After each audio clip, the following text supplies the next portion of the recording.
Since the start of tonight's NewsHour, the United States has added another $100 million to its national debt, which now sits above $37 trillion. That staggering figure is raising new alarms, not just because of its size, but because of the growing cost of paying interest on it. Those interest payments are now one of the fastest growing expenses in the entire federal budget. When the government borrows money, it issues treasury bonds, promising to pay back investors with interest.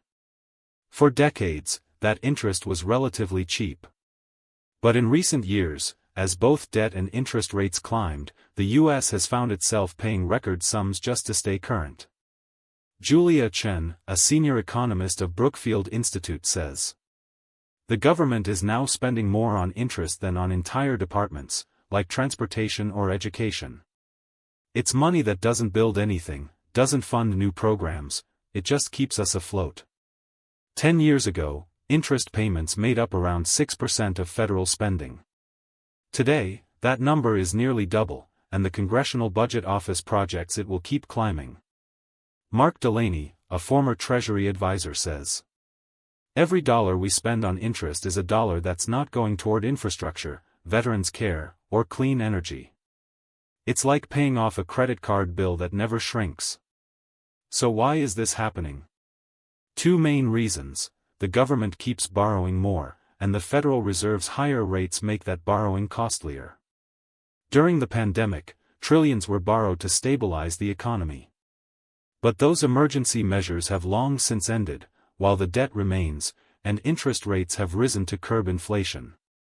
On this, Karen Ortiz, fiscal policy researcher, says, "Think of it like refinancing a mortgage when rates have tripled. Even if your balance hasn't grown much, your monthly payments explode."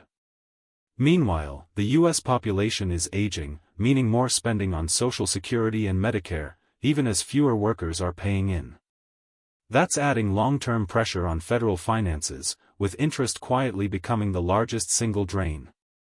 Some economists argue that U.S. debt is still manageable, since the country controls its own currency and can never literally run out of dollars. Dr. Lena Fields, professor of economics, NYU, says, "The government can always create money to pay its bills, the real question is whether that creation sparks inflation." Others warn that growing interest costs could leave the U.S. less able to respond to future crises. On this, Mark Delaney says, "If another pandemic, war, or natural disaster hits, we'll need to borrow again. But starting from such a high debt level limits our flexibility. For now, most of that interest still flows to Americans themselves, through retirement accounts and mutual funds. But a growing share goes overseas, to foreign holders of U.S. bonds, meaning billions leave the country every month." According to Julia Chen, "It's a global IOU. When we pay interest to other countries, that's money not recirculating in our own economy. The big question now, can Washington rein in spending, raise taxes, or both, before interest becomes the largest line item in the budget?" The latest projections suggest that, by the mid-2030s, the U.S. could spend more on interest than on defense or Medicare. A growing burden with few easy answers, and one that affects every taxpayer.